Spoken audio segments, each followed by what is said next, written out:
Salut à tous, c'est Lord Shotgun. Aujourd'hui, petite vidéo donc du coup pour parler de la saison 2 de Sweet Home.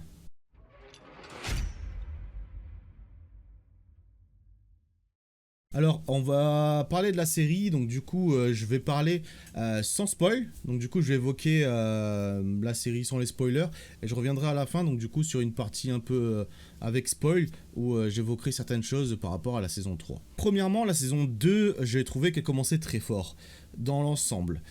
C'est-à-dire que dès la saison 2, on a donc du coup un prologue qui est là pour nous montrer un peu un récapitulatif donc, du coup, de la saison 1, qui était fortement intéressant, dans le sens où il était très bien rythmé, et en fait ça te mettait direct dans le bain pour commencer la saison 2. Le premier épisode de la saison 2, donc du coup, commence assez bien, on y revoit donc du coup nos personnages qu'on avait adorés lors de la première saison. J'ai trouvé néanmoins que donc du coup la réalisation avait changé.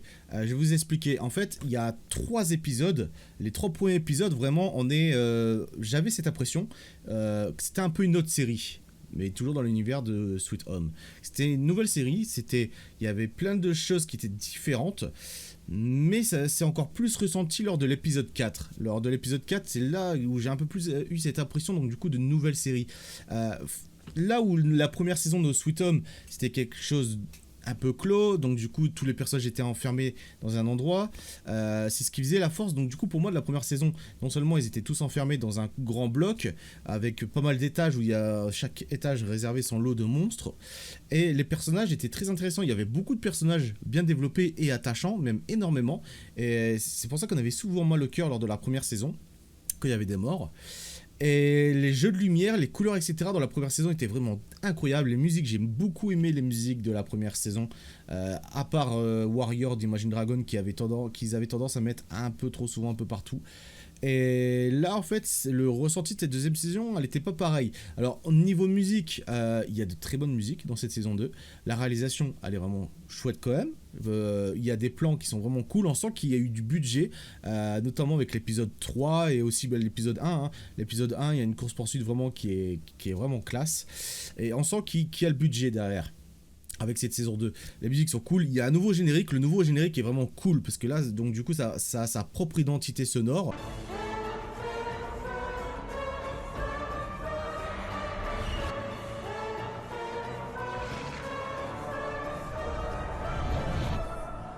Les personnages sont toujours aussi attachants. On a beaucoup de nouveaux personnages qui sont pas forcément tous attachants, ils n'ont pas tous leur passé ou bien un bon développement, dans le sens où je dirais pas qu'ils ont un mauvais développement, mais il y a beaucoup de personnages où on est là, on se dit on en a un peu rien à foutre en fait. Là où dans la première saison, même le personnage que t'aimais pas trop, il était intéressant en fait. Il y avait quelque chose dans cette première saison qui n'y a pas forcément dans cette deuxième. C'est pas pour autant qu'elle est mauvaise, loin de là. Car elle est vraiment. Je l'ai trouvée sympathique. J'ai trouvé très sympa. Pour tout vous dire, j'ai beaucoup aimé les 3 premiers épisodes, notamment le troisième. Le troisième, je l'ai vraiment adoré. Là où après, donc du coup, partir du 4 un peu moins, vers la fin j'ai commencé à réapprécier, mais c'est vrai que on change totalement, donc du coup un peu on change de décor aussi, et au niveau donc du coup je vous dis dans le style et tout, vraiment la réalisation, j'ai l'impression que c'est pas pareil que la première, c'est complètement différent. On a droit aussi à des nouveaux monstres, et des monstres vraiment très attachants, ou alors aussi très monstrueux, mais encore une fois il y a quelques petits problèmes. Je pense notamment qu'il y a des monstres qui sont là, donc du coup vraiment sans être là en fait, si vous voyez ce que je veux dire. Ils sont pas forcément. Tu te dis putain pourquoi ils ressemblent à ça en fait, c'est ça. Donc je pense que la saison 3, elle va être sympa, va évoquer pas mal de choses. Parce qu'il y a pas, en fait, c'est une saison où on reste beaucoup sur des questions. En fait, il y a beaucoup de questions qu'on se pose. On n'a pas forcément énormément de réponses, mais on a encore plus de questions. Et du coup, ça avance pas trop sur certains points. Il y a aussi certaines choses qui auraient pu être développées, qui auraient pu être super cool.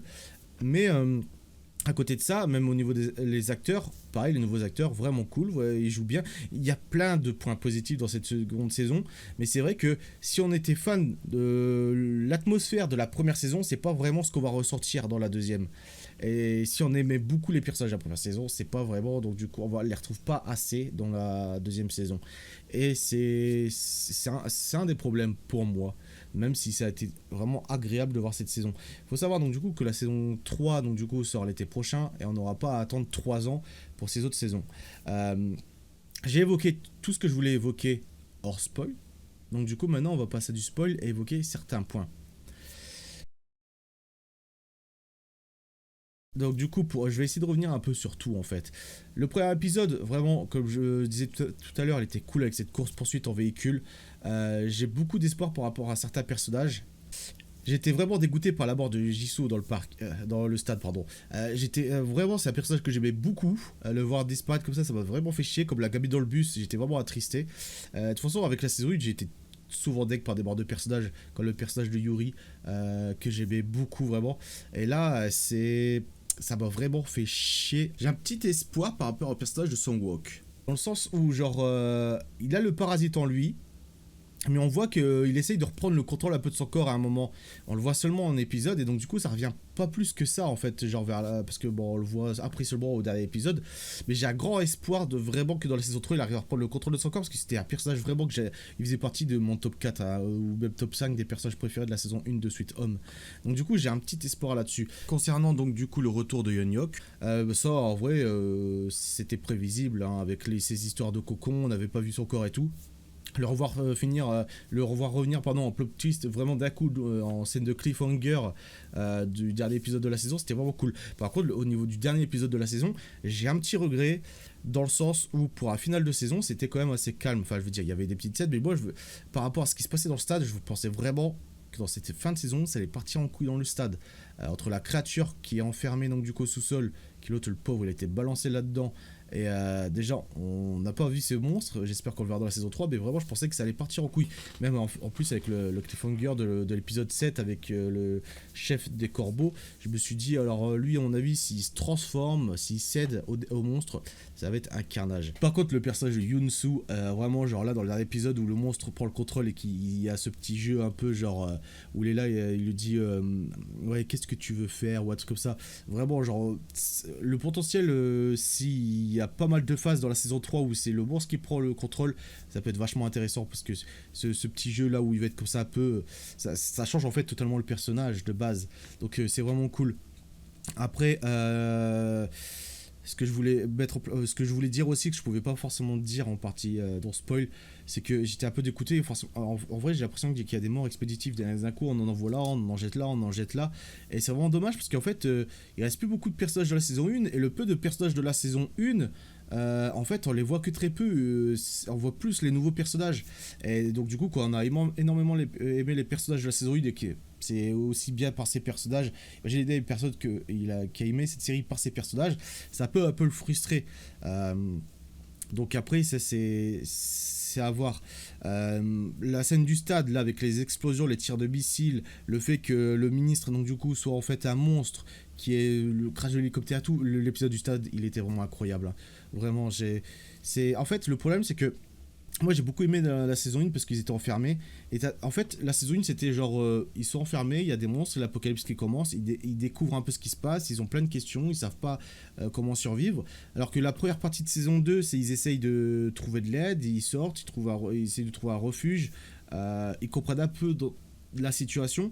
Et là après avec l'ellipse et le saut dans le temps de un an, là en fait ils se sont adaptés à ce monde, ils comprennent un peu etc. Donc ça change l'atmosphère je trouve. Et là vraiment ce saut dans le temps d'un an, je vous dis en fait après les 3 premiers épisodes, à partir de l'épisode 4 j'avais l'impression de regarder d'autres séries. Ce qui est un peu dommage, mais après c'est pas forcément regrettable. Je pense qu'à un moment la série avait pas le choix d'évoluer par là, mais je pense qu'elle aurait pu faire autre chose. Moi en vrai vu l'état de l'armée des fois qu'on pouvait voir dans la série, je pensais vraiment qu'on allait avoir une armée de méchants, tout le monde allait finir dans un sorte d'endroit de quarantaine et qu'il allait se passer des trucs de fou. Et en fait la direction elle est totalement différente en fait. Donc c'est pas forcément un mal hein. Mais je pense que à mon avis, pour moi, quand on voit là dans la saison 2, là, dans les derniers épisodes, les tarés un peu qu'il y a, les rats de laboratoire, un peu qu'il y a donc du coup dans le sort de labo, je me dis à mon avis la saison 3, ça risque de finir donc du coup sur... alors, j'ai plusieurs hypothèses. Soit Yunsu, donc du coup... en fait, j'imagine bien, c'est peut-être les 2 premiers épisodes, Yutsu qui un peu essaye d'aider la Gabide qui part en couille. Pourquoi pas en fait, au final, genre il s'allie pour neutraliser un ennemi commun qui serait ses fameux rats de laboratoire. Ou alors ça ferait un battle, chacun se met sur la tronche. Mais en fait, j'imagine bien en fait cette alliance que la Gabide en fait, genre aide Yutsu pour venir à bout de ça. Et franchement, je le vois gros comme une maison, le truc où en fait ils vont combattre des méchants. D'un coup, en fait, ils vont se mettre à être en difficulté. Là, d'un coup, boum, il va y avoir Hyuk qui va arriver et puis qui va dire salut les gars, je suis là. Enfin, il va pas dire ça comme ça, mais qui va se pointer et là, boum, on aura peut-être. Enfin, je sais pas, ça peut être comme ça ou alors ça peut être complètement autre chose. Hein. Ça peut être carrément, en fait, il est méchant. Ça pourrait être possible qu'il soit méchant aussi. J'ai du mal à y croire, mais je pense qu'il va avoir un problème de personnalité, le personnage. Mais en tout cas, je sais pas c'est quoi vos attentes pour cette saison 3. Moi, mes attentes seraient plutôt genre un peu plus réparti. Pas beaucoup d'action sur les premiers épisodes et puis genre le reste moins. Mais ce soit bien réparti, que vraiment on a un peu de tout. Et genre vraiment, j'espère vraiment qu'il va y avoir un peu plus cet effet chaos parce que c'est beaucoup ce que j'aimais dans Sweet Home. Et par contre, j'aime beaucoup le fait qu'il y a des créatures gentilles, que par exemple le sort de lézard là, qu'il y a au premier épisode. Et j'aime beaucoup cet effet qu'il y a des monstres qui peuvent être gentils, qu'il y a des monstres qui peuvent être mauvais. Et ça, c'est vraiment cool. Et par exemple, un truc que j'ai bien aimé, c'est les militaires dans le premier épisode. Parce qu'il faut se dire aussi qu'à mon avis, des gens qui ont été enrôlés qui n'étaient pas forcément militaires. Ou des personnes qui avaient fait leur service et tout, donc du coup qui ont été pris. Dans le sens où, en fait, c'est le chaos, t'as un monstre partout, t'as peur. Même si t'es un soldat, t'as peur. Et le fait qu'ils tirent sur des civils en voulant tirer sur le monstre, etc., que c'est le chaos. En vrai, je trouve ça plus crédible que genre que dans les trucs américains où ils tirent sur des monstres et genre il y a jamais un quelqu'un qui se prend une balle perdue ou autre. Là vraiment genre sous la peur ils sont capables de faire plein de conneries et ça j'ai trouvé ça pas mal personnellement. Donc en vrai j'ai pas forcément plus de choses à dire donc du coup sur la saison 2 de Sweet Home, mis à part que j'ai aimé. Alors certes, j'avais énormément d'attentes parce que j'ai vraiment adoré Sweet Home dès les premiers épisodes de la saison 1. Et les 3 ans ont été très longues où chaque mois je regardais sur Netflix pour voir si elle n'était pas annoncée dans les prochaines dates. J'ai essayé aussi pas mal emmerdé dans les commentaires pour dire à quand saison 2 de Sweet Home. Donc du coup voilà, on verra bien quand est-ce que ça va arriver en été, donc du coup 2024. Moi je pense que ça serait pas impossible que ce soit que ce soit juin ou juillet. Moi, ça pourrait être pas mal. En tout cas, vraiment, cet été 2024, entre ça et House of the Dragon, ça risque d'être vraiment pas mal. En tout cas, n'hésitez pas à me dire en commentaire quelles sont vos attentes pour la saison 3, ce que vous avez aimé et le moins aimé, donc du coup, dans la saison 2. Et puis voilà. Et si vous avez des petites théories, n'hésitez pas à les partager aussi. Je vous dis à très bientôt. C'était Lord Swordgun et tchuss.